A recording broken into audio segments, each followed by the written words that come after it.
Champion trophy India New Zealand final.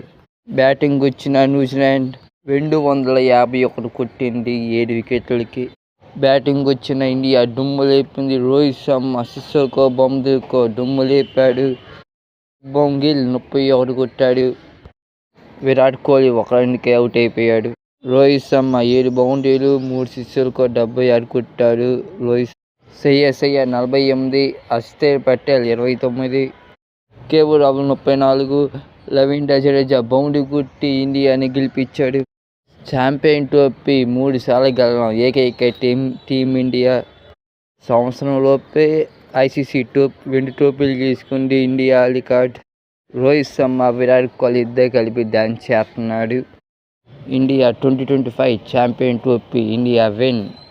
Match అయిపోయిన మీటింగ్లో రోహిత్ శర్మని అడిగారు, మీరు రిటైర్మెంట్ తీసుకుంటారా అంటే మొత్తం రూమర్స్ అవి ఇంకా నేను ఆడతానని చెప్పారు రోహిత్ శర్మ.